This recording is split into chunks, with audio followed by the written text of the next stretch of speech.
Bonjour, bienvenue sur Comment fait-on, heureux de vous retrouver pour une nouvelle vidéo. Aujourd'hui, nous allons réaliser ensemble la compote de pommes traditionnelle faite maison. Vous allez voir, c'est très simple à faire et c'est délicieux. Dans un premier temps, on va prendre les pommes. Moi, j'ai pris un petit peu d'avance. Avec l'économe, on va enlever la partie où il y a la queue. Vous voyez, ça se fait tout seul, hein, ça fait un petit trou comme ça.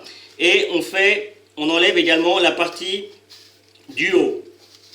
En fait, ça va juste vous faciliter la tâche pour après. Hop, une fois que ça c'est fait, on épluche la pomme traditionnellement. Donc, je ne vais pas le faire devant vous entièrement. J'en reviens. Voilà, une fois la pomme épluchée, je ne l'ai pas fait devant vous parce que tout le monde sait éplucher une pomme, hein, c'est pas compliqué. Donc, une fois que la pomme est épluchée, on prend un couteau assez grand. On pourrait prendre aussi un petit tétonome, ça marcherait tout à fait. Et on va venir découper la pomme en deux. Hop, voilà. Vous voyez, on a les deux parties qui sont souvent un peu compliquées à enlever. Là, en faisant de cette manière, les deux parties qui ne sont pas mangeables sont enlevées. Il ne nous reste plus qu'à enlever les pépins. Et vous voyez, encore avec l'économe, il suffit juste de tourner un petit peu autour. Alors, on pourrait prendre ce genre de petit ustensile aussi. Ça ressemble à une petite cuillère à glace. Et vous voyez, hop, on vient autour. Moi, je préfère l'économe, hein. Personnellement, je trouve que ça en enlève plus. Mais vous voyez, ça marche très bien. Hop, ça, vous pouvez constater, c'est pas compliqué. Maintenant, il faut, pour avoir une cuisson assez rapide et assez homogène, il faut que les pommes soient coupées assez fines. Alors, on pourrait prendre l'exemple de les découper en deux, puis après en morceaux. Moi, je trouve que déjà en morceaux, vous voyez, on les découpe à peu près. Alors là, j'ai 2, 4, 6, 7 morceaux pour une demi-pomme. Bon, je trouve que c'est pas mal. Alors, juste pour info, la pomme, c'est de la Golden.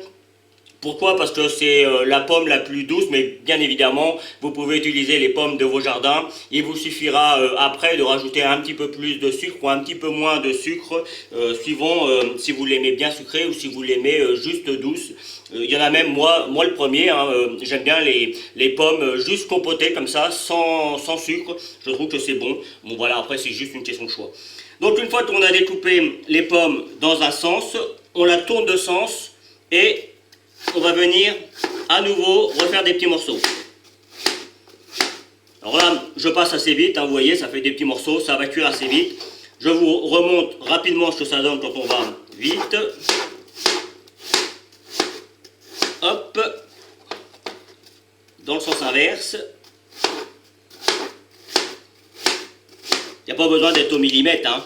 Alors, juste, je vais vous montrer, moi j'ai déjà préparé mes pommes à l'avance. Vous pouvez le constater, elles ont jauni un petit peu. Ça a aucun... enfin, ce n'est pas grave, dans le sens où de toute façon on va les cuire et elles vont encore jaunir. Je vais malgré tout rajouter un petit peu de jus de citron, pardon, de façon à avoir une jolie couleur pour la marmelade. Enfin, pour la compote. Ce n'est pas de la marmelade, c'est de la compote. Donc voilà, c'est parti.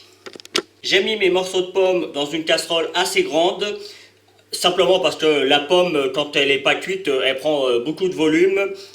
C'est un petit peu vrai quand vous faites des épinards et tout ça, puis vous allez voir, ça va réduire pas mal. Donc malgré tout, au départ, on a besoin d'une casserole assez grande. Je vais rajouter 200 ml d'eau. Ça va permettre à la pomme de se détendre et de pouvoir cuire correctement.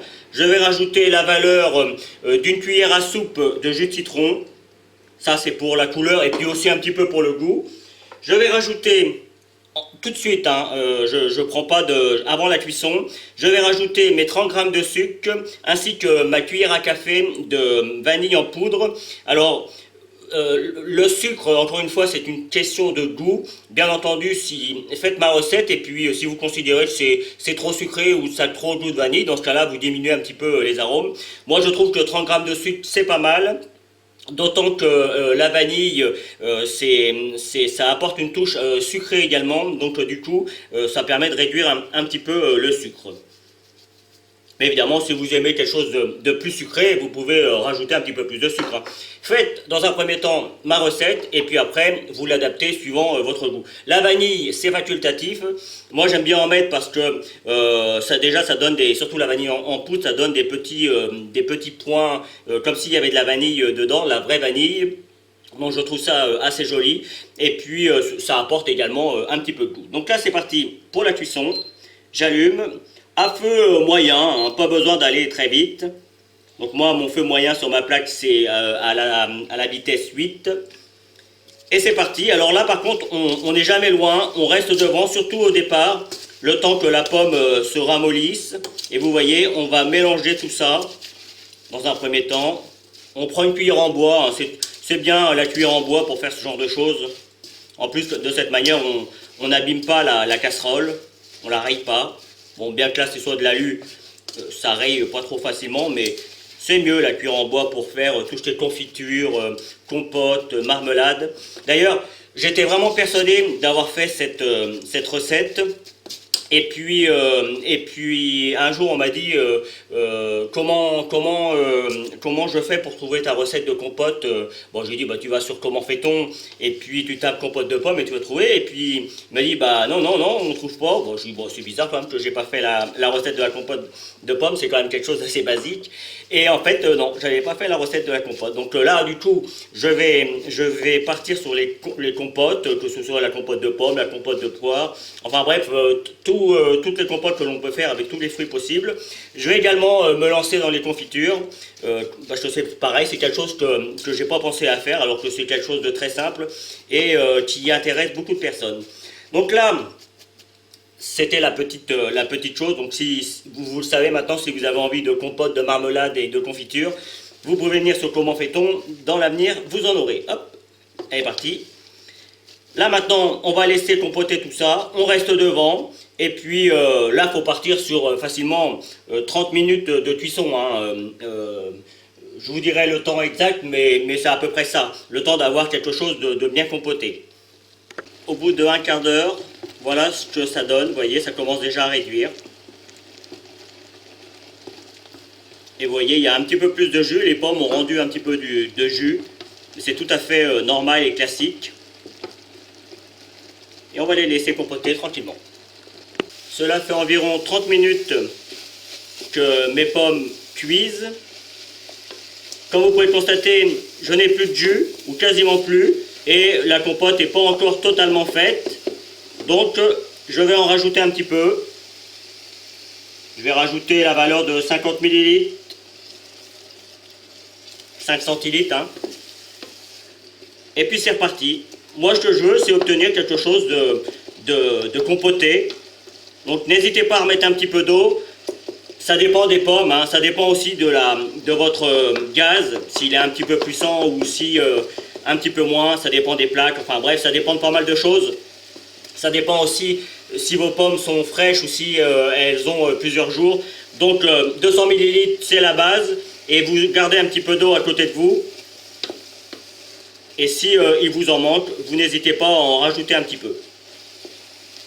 Et surtout, on reste devant et on mélange toujours, enfin régulièrement. Pas forcément toujours, mais régulièrement. Cela fait 35 minutes que ma compote cuit. Alors, comme vous pouvez le voir, là, on a vraiment ce qu'on appelle une compotée hein, de pommes. Elle n'est pas encore entièrement lisse comme on pourrait l'avoir dans le commerce, mais en général, quand on fait de la compote à la maison, c'est plutôt comme ça qu'elle est, que très lisse dans le commerce. Alors moi personnellement, si c'était pour moi tout seul, si je faisais pas de vidéo, c'est comme ça que je la laisserais. Il reste quelques petits morceaux et c'est plutôt sympa. Je sais très bien que les enfants, eux, n'aimeront pas de cette manière. Donc simplement, je prends un petit mixeur à soupe ou vous le mettez dans un blender. Mais bon, le blender, ça va aller un petit peu vite. Là, ce qu'on veut, c'est vraiment écraser les derniers morceaux de pommes et lui donner l'aspect d'une compote de pommes, pas forcément industrielle, mais en tout cas qui lui ressemble. Tout le monde sait, enfin en tout cas tous ceux qui ont des enfants, que c'est parfois compliqué de faire manger des fruits ou des légumes aux enfants. Donc autant leur amener quelque chose qui leur plaît. Donc voilà, hop, vous voyez, hein, c'est pas compliqué, un petit coup et déjà là on a la consistance d'une compote maison et sans les morceaux.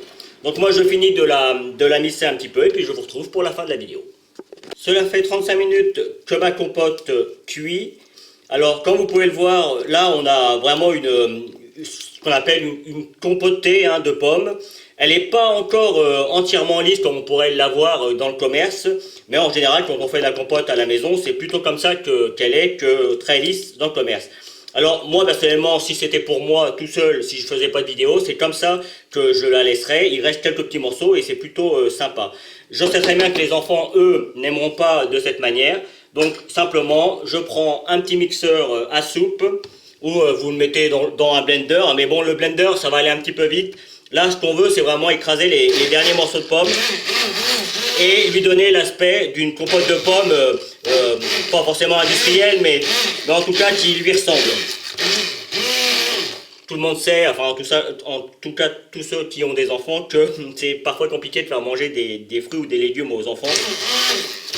Donc autant leur amener quelque chose qui leur plaît.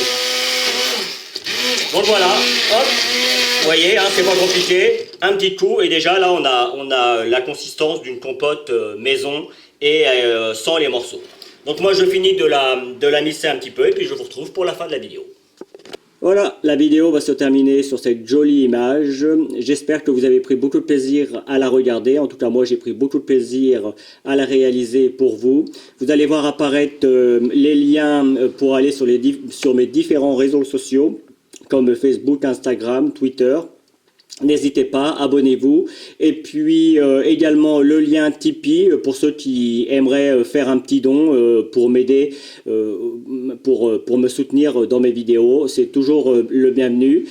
Et puis juste après, juste derrière, vous allez avoir le lien qui va vous amener sur mon site www.commentfaiton.com où vous retrouverez l'ensemble de mes vidéos.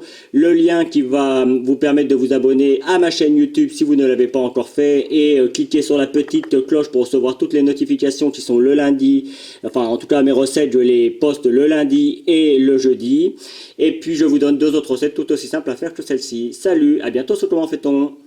Vous pouvez maintenant vous abonner à ma chaîne YouTube en cliquant ici. N'oubliez pas la petite cloche pour les notifications pour recevoir toutes mes vidéos. Vous pouvez aller sur mon site www.commentfaiton.com où vous retrouverez l'ensemble de mes recettes. C'est ici et je vous donne 2 autres recettes, soit qui correspondent à la recette que je viens de vous donner, soit qui est utile pour la recette que je viens de vous donner. A bientôt sur Comment fait-on.